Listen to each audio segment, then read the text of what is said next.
Woo! All right, everybody, welcome back to the Millennial Sales Podcast. This is episode 229. Happy Wednesday to you. Hope everyone's having a good week, closing out the month before Memorial Day weekend here. That's what I'm doing. That's what I'm wrapping up. That's what I got going right now.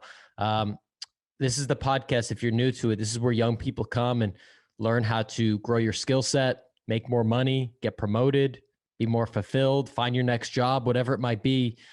In the sales world, this is where you can go and sales can absolutely change your life. So thank you for tuning in. I'm Tommy Tahoe. I'm Tom Alemo or Tommy Tahoe on every social media. So give me a follow and give me a shout.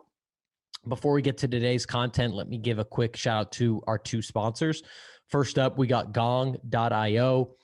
What can I say? I love Gong so much that I now work there. I sell for them.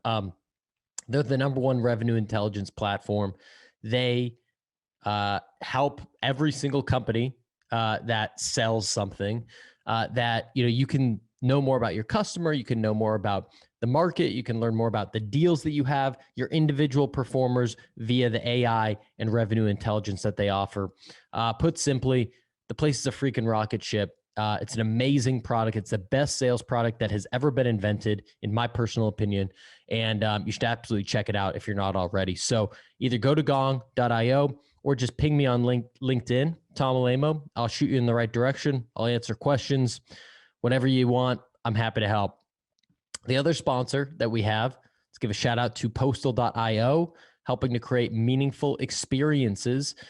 So in a world where everything's just automated and personalization at scale, quote unquote, they help to actually personalize things and create a great experience for your customer with the things that you send them. That can be from the brewery across town. It can be from the florist on the street corner. They create really meaningful experiences. I sent something to a customer today, and she said, "Hey, this is the quickest I've ever responded to you when I got this thing that you sent to me via postal." There's a recent customer that I want to say thank you to. So just a quick example. I love using the product. You could check them out at postal.io. Also, anyone that goes to Apple Podcasts and leaves a 5-star review for this show and just sends it to me on LinkedIn, it should take you 45 seconds and you will get a free Starbucks gift card from them, which is pretty sweet. Get your caramel macchiato. It's springtime, so I don't know, some ice green tea if it's getting warm. You can get a coffee cake, whatever it is that tickles your fancy. You can get that. Shout out to Postal. Shout out to Gong. For today's episode, we're switching it up a little bit. Put out just a shit ton of content for you people. So I'm actually going to flip the roles here. My good friend Galem Girmay actually interviewed me for her podcast, What is Your Legacy? I don't usually go on the other side of the microphone, but I did for her, and we got deep. We don't spend any time on pleasantries. We go deep into my childhood. We go deep into the inner recesses of my mind, growth mindset, and ultimately what type of legacy do I want to leave on this round earth, which is something I certainly have never thought about before. I feel like too young almost to be thinking about something like that. But we got deep. We had a great conversation, and Galem asked really, really thoughtful questions. Good friend of mine. I think you're going to enjoy this conversation, get to know me a little bit better, get to know Galem if you don't know her, and I hope you enjoy it. So without further ado, it'll be a little bit of a different format here with the intro and all that stuff, but let's just get straight to my conversation with Galem. Hope you enjoy. Peace, everybody. Let's go.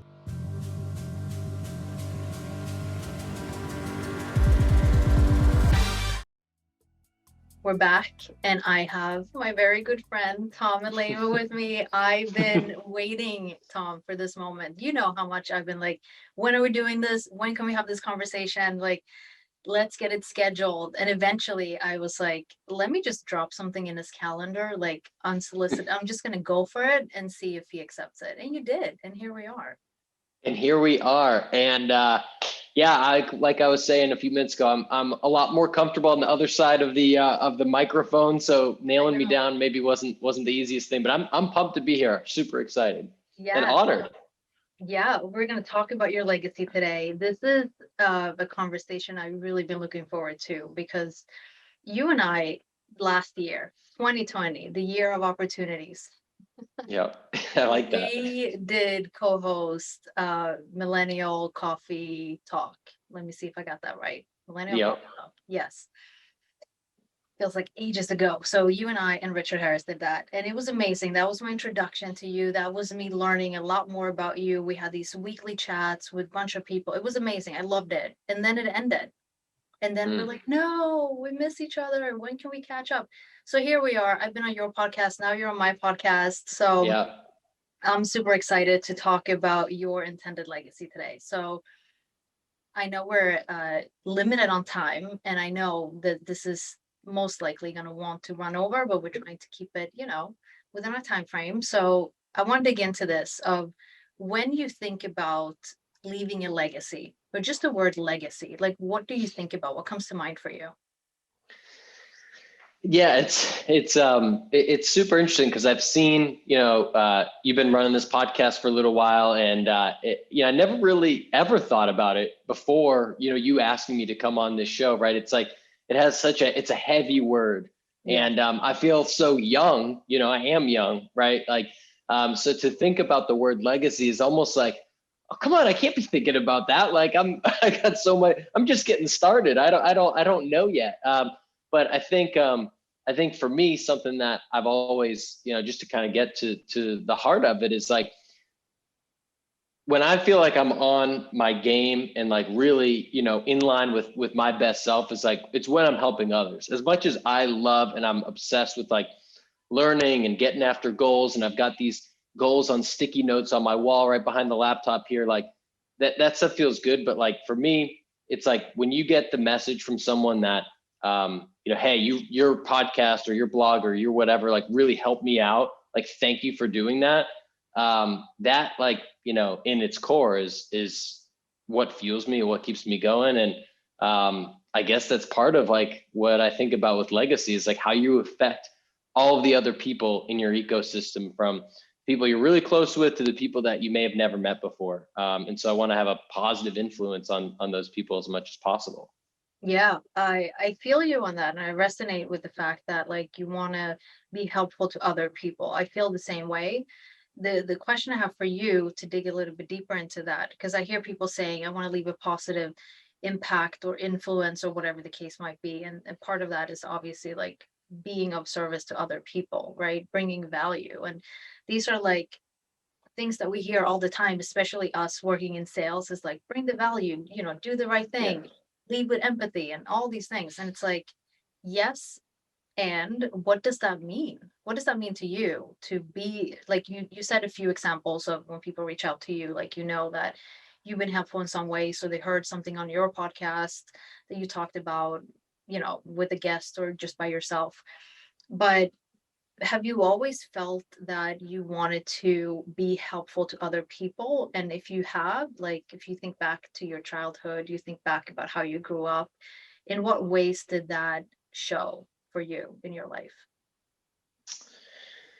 I mean, I feel like, growing up, I've always felt kind of like an underdog, right? I'm not, we actually, let's take a step back. We've never met in person. It's so funny when I do these, like all these people that I've made friends with the last year or two via LinkedIn and the internet, like I've never met them in person. I was just thinking you and Richard both. I texted me the other day. I'm like, dude, we live like an hour away and I've never met you. Anyways, the reason I say that is because like I'm not a big dude, I'm like 5'9", 150, and so and I was never like the best at school, I was like a B minus type of student.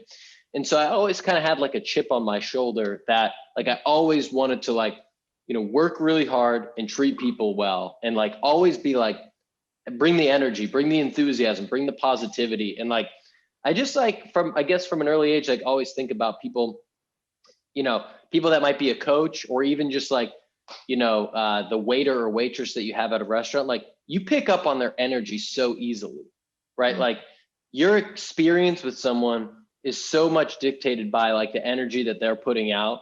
And I personally just feel like there's way too much blandness or negativity in the world. And there's very few people that you meet and then like, 5 hours later, you're like, man, that person was awesome.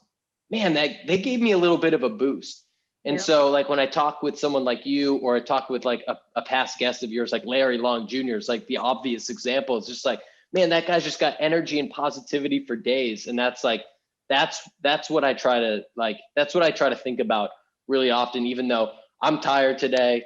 I'm not in the mood to do a lot of things today, but like when I talk to people, I want them to kind of feel that enthusiasm. I want to feel them to feel the positivity, because I just feel like it has that chain reaction, makes, everyone's day better. Yeah, for sure. I mean, something you said or you talked about, but you didn't really say it, is something that I feel and I talk about is being the underdog for sure. And that like will fuel you to be even greater than anyone can ever imagine. The other piece to it that you didn't say this word, but that's what I kind of took away from it, was when you're being underestimated, then you want to go the extra mile. You want to show like, no, do not underestimate me. I got this. Yeah. I'm good. So I get that from you. And I think this is why like you and I vibed from the moment we got to know each other. It was like, I see you. I see you. Yeah. Right? Like Yeah.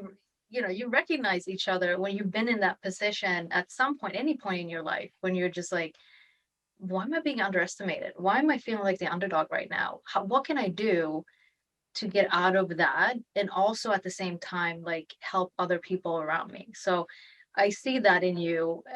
I'm validating you right now because I'm feeling it. Like I get it. I get that Yeah. feeling that you have with you, right? So when we think about legacy and you think about the people in your life, I know somebody already in your life that has huge impact in you, and that's your dad, Yeah. right? Who else comes to mind for you when you think about the impact and influence of other people? I mean, I think it all starts with my family. I have a tight family life, with both of my parents, and I have an older sister. And, like when I think someone that, if I talk about my sister, right, for a minute, she's a few years older than I am. And we didn't get along super well as kids. And now, like as adults, like she's, one of my best friends easily. And like, you think I'm like positive and like optimistic. She's like 5 times that, and just like all like seems to always wake up on the right side of the bed, and they're like always like trying to have the most fun possible and like enjoying it and loving it. And now she's in sales, so now she's talking about cold calls like with such enthusiasm and stuff. Yeah. And so like I think it's just who you surround yourself with is super important. So you don't get to choose your family. I'm very fortunate for the people that are my family, but I try to live by that too with, my fiance, Julia. I've got a few, really close friends. Like I personally have more of like a small tight knit circle versus like dozens and dozens of friends. But I like to choose them carefully. And like, I want those people to be on the same page and, kind of we don't have to agree on everything, but have to kind of be in that same mindset that it's hard for me to be friends with people that are like, for example, like going out and just like partying all the time, or just kind of like chilling and like super complacent, and just like it's hard for me to relate to that sometimes. And so maybe that's a blessing and a curse, but I try to keep my crew as tight and like all on the same page of what I'm about as possible. Yeah. Something that when you mentioned your sister made me think about something I read in one of your newsletter probably a while back. But I think this is a family tradition that you have, right? That you come up with stuff to do together and you challenge each other and you keep each other accountable, and you do different things. I can't recall exactly what it is, but I remember Yeah. reading it and was like, I really like that. And I do similar things, not with other people, but myself. Like I come up with something I want to challenge myself for the next quarter, because since I started working in sales, everything revolves around the quarter, right? Yeah. Both Yeah. professionally and personally. I'm like, what can I achieve personally in 3 months? All right, here's the challenge. So I would do that. And I know you do the same thing with your family, of having these challenges, and which makes me think about like having traditions and the importance of that. So Mm-hmm. again, going back to legacy and thinking about families important to you, traditions, challenges, all that stuff. What do you think about when it comes to your family and like the generational legacy? what would you hope to bring forward to your future family? Yeah, and just to point on the challenges, like we're still doing that. Yeah, every single month. It's Yeah. me, my sister, and my cousin since the beginning of last year. And so like right now in April, you will not see me on any social media other than LinkedIn. And I'll post my podcast to YouTube, but I'm not on Instagram. I'm not on Twitter. And that's the challenge that we put forth. And so it's something that just kind of keeps it fun. We live on the other side of the country from each other, so it's kind of a way to like keep in check. Like, hey, you're not on Facebook today, are you? So we have fun with that. And I think for me, something that, to answer your question more directly, like for me, what was always kind of passed down to me, and what I would hope to pass down to my family someday and people I interact with is like, one is that it's all about effort over the outcome, right? Like I was not someone that got straight A's. I was not someone that was like the varsity, basketball player, star athlete. I wasn't the person that was, playing guitar at age 7 or anything like that, or speaking a second language, like none of that stuff. But like I worked really hard, and like I was always the grinder on like whatever sports team I was on, or I'd always like work really hard to try to get, a better grade or whatever it might be. And so I feel like that just applies to like literally everything in life. Like obviously it applies to your job, but it also applies to like wanting to grit through and like get the workout in when you're not feeling like it, or to try to get better at like a gap in your relationship with your significant other or with a friend or a family member that like maybe you're not gelling for some reason. And it's like, okay, I'm not going to just like let this be something that dictates my life. Like I'm going to try to get a little bit better and like get 1% better at it, like have the growth mindset to try to improve. And so like, I think that's the first thing that comes to mind when it's like, what would you pass down to someone else? It's like, if you think that you can get better at something and you have the growth mindset, well, that's the first start. That's the first piece of everything. Because if you don't think you can get better, then there's no hope. If there's no hope, then why would you try to do it? So I think that's always got to be the first thing that comes to my mind. And I'm sure that there's others, like you want to treat people well. You want to like not have a super big ego and think about things that are outside of your control and things like that. But the number one has to be like a growth mindset just in all areas of your life. Yeah. You said effort over outcome. And I agree with you. I usually say focus on the process rather than the outcome. So pretty much the same thing, just in a different language, right? A different perspective or a different context in this case. So yeah, that makes sense that you're thinking about it in that way based on kind of how you grew up, your not circumstances, but your family and your context to what your family is and what they brought to you and how you take that forward into the future. So I usually ask people this, is if you could describe, now you kind of laid a foundation of what you think about when legacy comes to mind, or the word legacy. And I usually ask people this question of, if you could describe your legacy in one sentence, what would that sentence sound like to you? Man, you're not messing around with these questions. No, I told you I wasn't.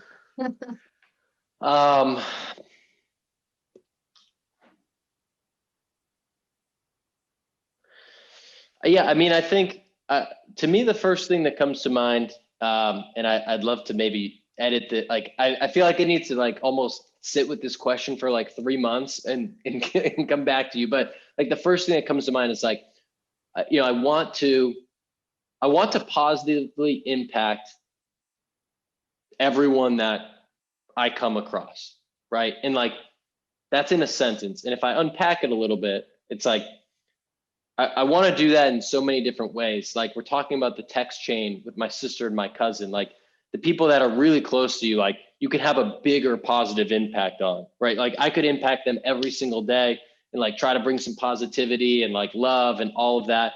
And that's really important to me. But it's also really important to me to help out and like positively impact the person in, Georgia right now that I have no idea who they are, but they stumble across something from me, that like maybe a podcast I produce, and then they like think about sales, and like somehow that can help to like change their life, because there's these little decisions and these little content things that we come across every day, and you never know who's going to view it, and you never know whose life can get changed from it. And like I know personally, like my life is just on such a different path now than it could have been 5 or 6 years ago coming out of school, and where I was kind of trending.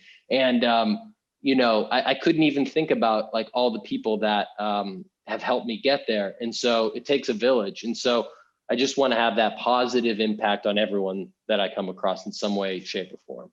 Yeah, on as many people as possible during this lifetime.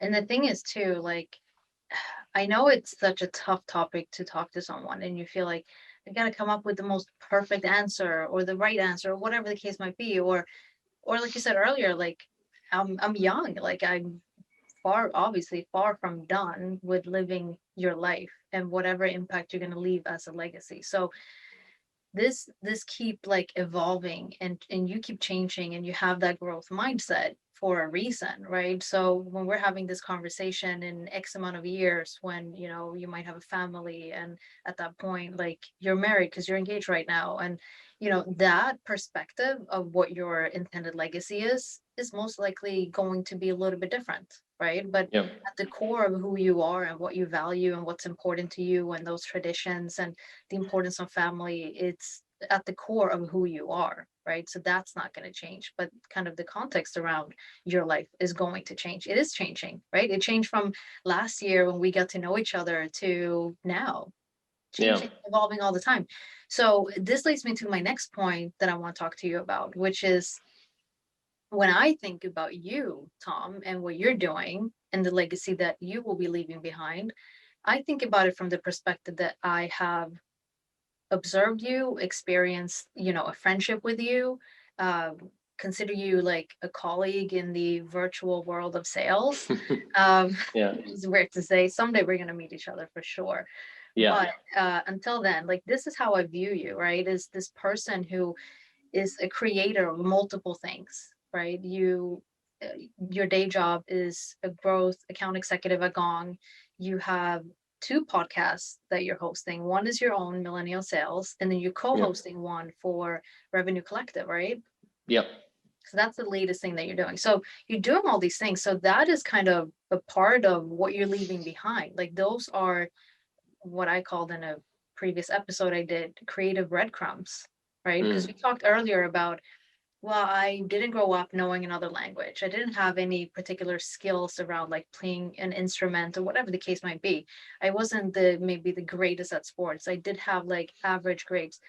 All these things that a lot of people have experienced in their life and are experiencing in their lives, and they can resonate with that. And so did I. So when you share that, I was like, you're basically describing that episode that I did a couple of weeks ago, where I talk about the creative process and the fact that like I didn't have any particular skills. I desperately tried to learn playing guitar at the age of 10 or 11. That failed. I was like, I was not good at it. And I didn't have the patience for it. I didn't have the passion for it either. I just had an interest and was like, I want to be a little bit cooler. I want to be like Yeah. the cool kid who can show up and do cool stuff. And I couldn't. Um, and I don't want to either at this point. I have no interest of learning another instrument or any instrument. But to your point of like, or to my point about you and the fact that you are doing all these different things, and that is part of your legacy. This is how I will always remember you, right? I will remember you as a person who is willing to give, a person who is able to create for the sake of helping other people, whether you know them or not, or might know them in the future or never hear about them or hear from them, right? Because your value is not coming from the fact that I'm producing this, I'm doing this for the sake of other people coming to me and validating what I'm doing is great so that I can continue to do it. That is not the perception that I'm seeing, at least, of who you are. Yeah. Yeah. Well, I think, there's definitely a lot. Like, I think when you're talking about the creative process too, I think it kind of goes back to, what you'd asked about like with childhood and some things like that, which is like, I was just thinking, no one ever told me like, I guess like how big to think, or like to kind of like go out, like to kind of ignore fear, because we all feel fear, right? So you're not fearless, but you kind of override the fear and like go do stuff and go try things. And I think I grew up a lot of times, like, pretty fearful of a lot of things, of like, whether it was getting bullied or getting cut from the team, or thinking people would think you're weird or whatever it might be. And like, I felt that to such a high degree when I was thinking about doing like a podcast and a blog, and this is like 4 years ago, and it would like eat at me all the time for like months on end. My friend and I recorded a podcast, and we just like let it sit for like 2 months because we're both so afraid of that publish button.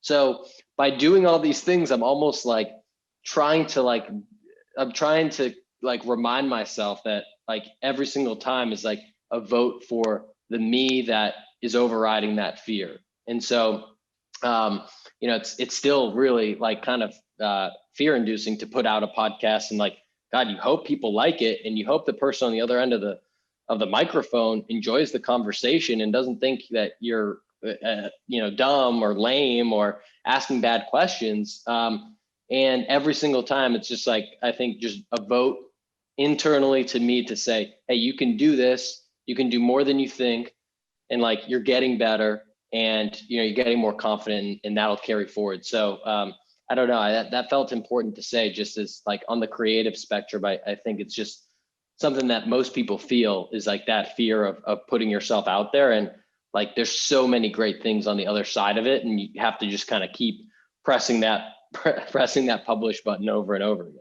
Yeah, you do. And it's also like what you're talking about, it's like a motivational, inspirational thing of just owning what you're valuing, what you find being important in your life, and stepping into your purpose, stepping into what you are meant to do and supposed to do to help other people. Because at the core of what you want to do and what legacy you want to leave behind is to help other people and to bring value to other people's lives. So in order for you to achieve that, you need to step outside of your comfort zone and step into your purpose and just own that entire process, from publishing to reach out to someone to have a conversation, to just put yourself out there. Because if you don't, people are never going to find out who you are and what your life was about. Because the reality is, and we've all experienced this definitely for the past year at various levels, is that life can change in an instant. From life to death to circumstances happening in your life. Like, I just shared a few things with you before we hit record of what's changed in my life in the past couple of months, and that's like big changes that I then have to adjust to and accept and process and go through. But only is that possible because of the support of other people around me, right? And so with the life that you're living and the legacy that you're going to leave behind, it is not done yet, but it could be done at any moment. Who knows what's going to happen in the next 24 hours? I don't, nobody does.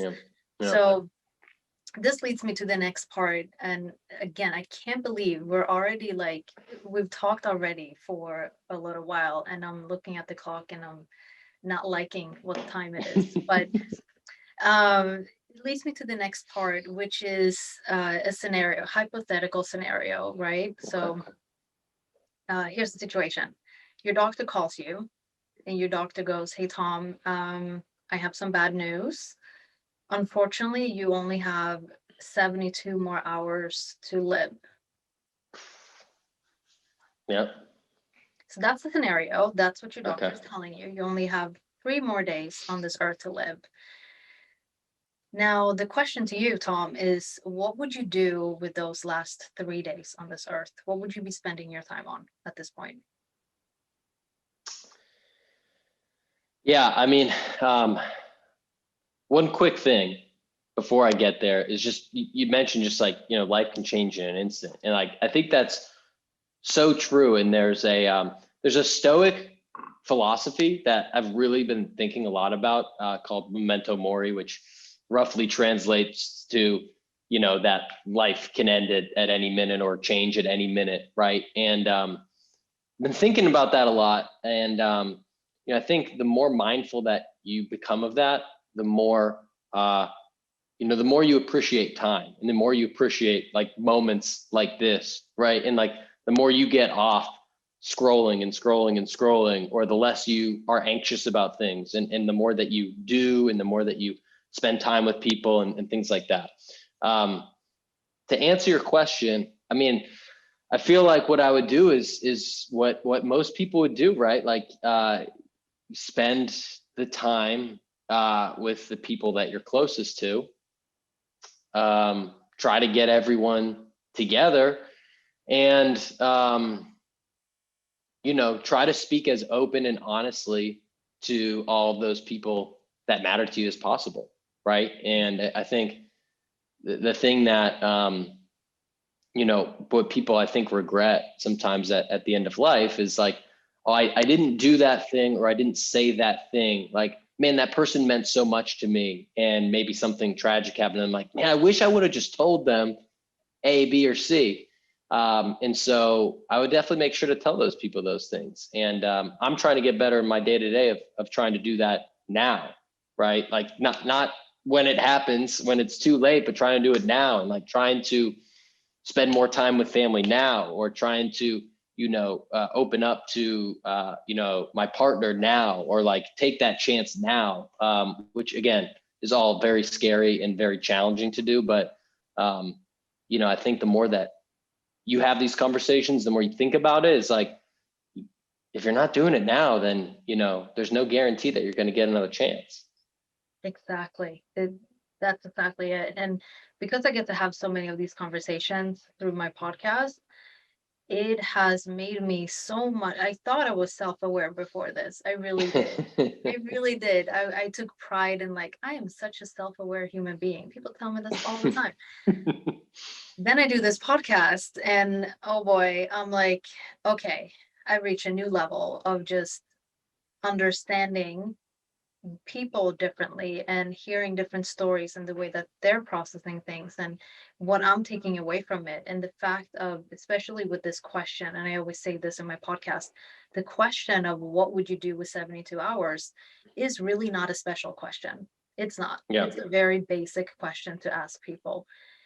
But the reason why I'm asking it is because the answers to it, they vary. They're somewhat, there's some similarity in some of the answers to what people would do, depending on who they are, what they do, what they value, and all that stuff. But there's also some unique perspectives and thoughts that they have around that. What would I do with 72 hours left on this earth?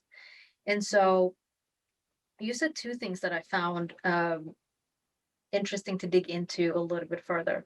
The first thing was, you would speak openly and honestly with the people around you. So let's talk about that. What does that mean for you to speak openly and honestly with people if you only had 72 hours left?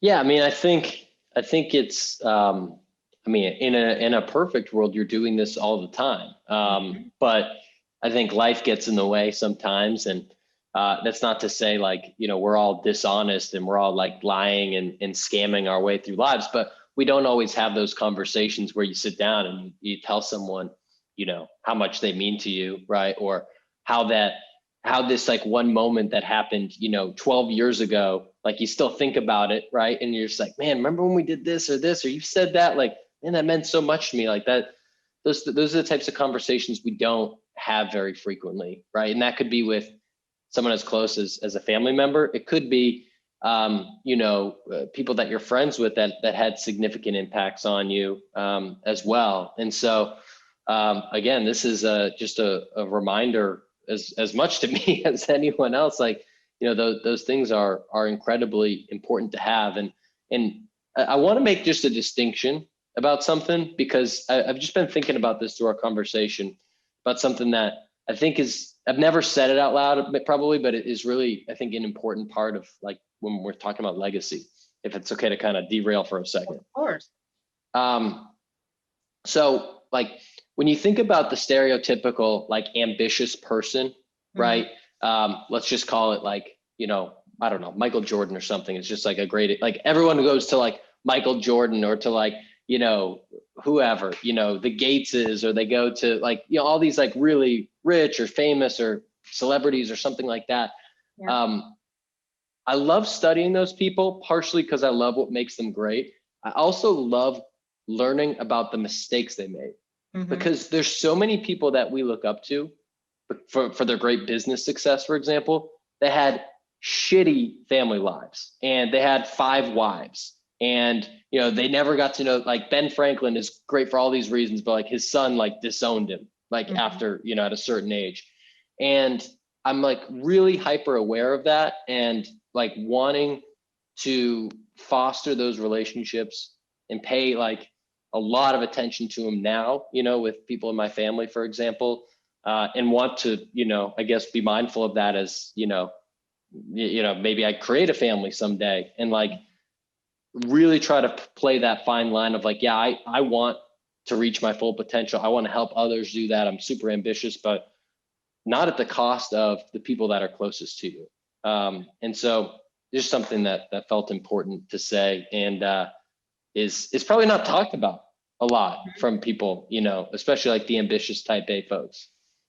Yeah, I think that's an assumption to make. I think maybe it's not talked about openly in like in a public forum, but literally, I told you before we jumped on here, I was out earlier today for a walk in the park with a friend, met up with another friend. I all of a sudden became the person, I've never been this person in my life, where I'm hanging out with one person, making a phone call to another one who I know lives just down the street to be like, hey, do you want to come and catch up? I've never been that person, but today I was that person. And so we were catching up, and I was talking to this friend of mine, and we were actually having this conversation that you just brought up now, of this friend of mine who I had that conversation with said, we ended up talking about family for some reason.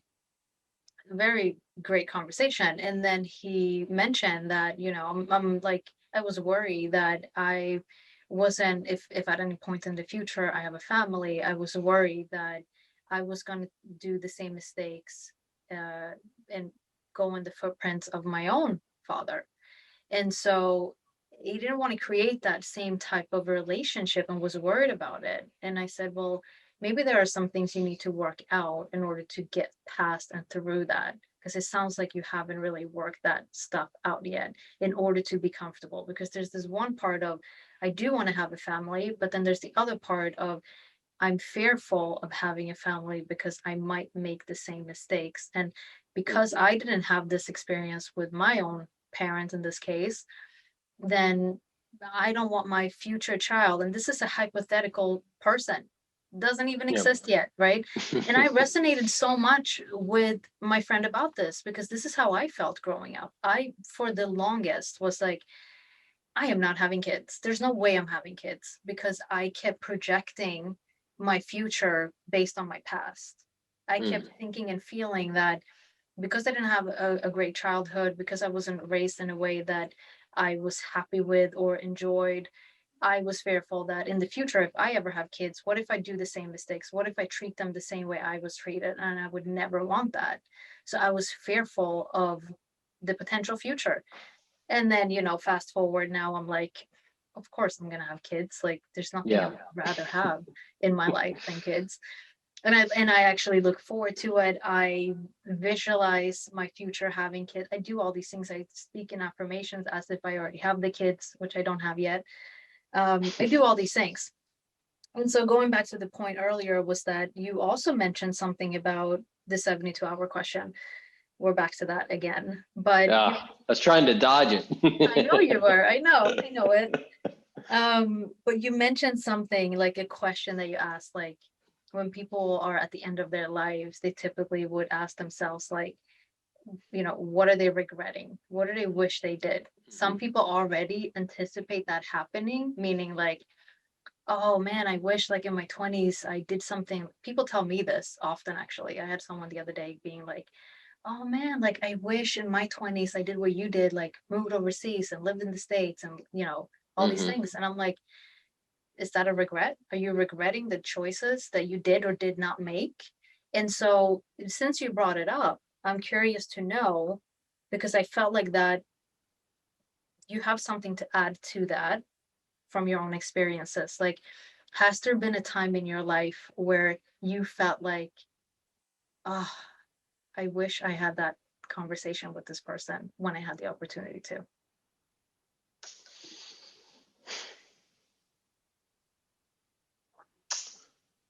That's a good question. I don't feel like there was a one time where it was like, man, I wish I said this one thing to this one person, and then, they passed away or something like that. But I think it was has been a theme of more like, you're just like, you're not open, like, you're just like, you're so closed off. You know what I mean? Where it's like, no one really knows what's going on in that noggin because you're not telling anyone. And so that's something that I didn't really even probably put together until the last like few years, really maybe even the last year, if we're being super honest. So like, it's almost like a defense mechanism. You know what I mean? When in reality, it only hurts things more, if you're not telling people what you really think or what you really feel about things. And like, shout out to, you and Richard Harris, the big three that, kind of like soft sold me on the thought of going to therapy for some of these things. And like, I have been, and that was the reason why we pushed this by an hour, because I had my appointment right before this. So I'm already in like the deeper mentality. But like, I think that, that's been a common theme for me. I think it's just like not being my truest self and not always saying those things to people. And then like you grow distant with people, and it's like, man, like I haven't talked to that person in 3 years. Like I wish we were still close, and maybe we would have been if I like, spoke more openly to them. Or we could have been in another relationship with your significant other or your parents or someone else if you said some of those things. So that's something that, geez, I'm working on it, but it's hard. Yeah, and it's not just, this is the thing I want to point out, is that it's not just about all these lovely, beautiful highlights and conversations to have of being like, hey, like me calling you or texting you or emailing you or slacking you, whatever, and being like, hey, I think you're amazing and here's why, and you did all these things and this changed my perspective. Like, that's great when it comes to that, right? Like, and you're going to get that because you're putting out so much that you're going to get those things in return because you are making a meaningful impact in other people's lives. I tend to look at it from the other perspective as well. In addition to all the good, beautiful things that you get in your life, is also, I think, having the courage to have uncomfortable conversations with people, right? In different settings. It can be what we did in Millennial Coffee Talk. Still can't get the name right for some reason. It just doesn't. Millennial Too Coffee. many words. I know. I think millennial, and I instantly am like, I'm not feeling it. I know I'm a millennial, but I don't act like it. So anyway, whatever that means. So I think about it from the other perspective of like having the courage to have uncomfortable conversations with people, right?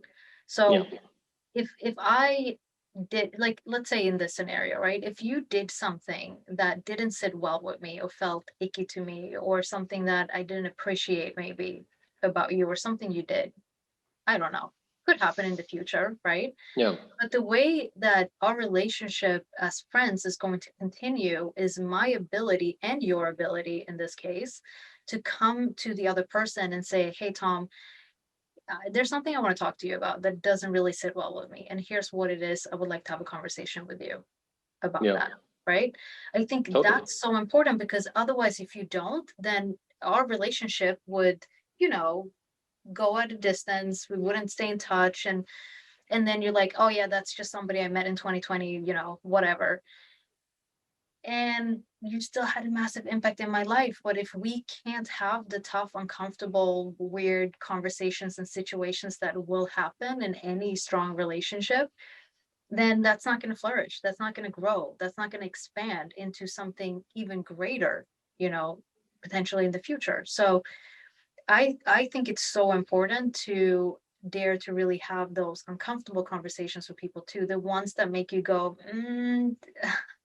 I think I want to turn my camera off for this conversation. Yeah.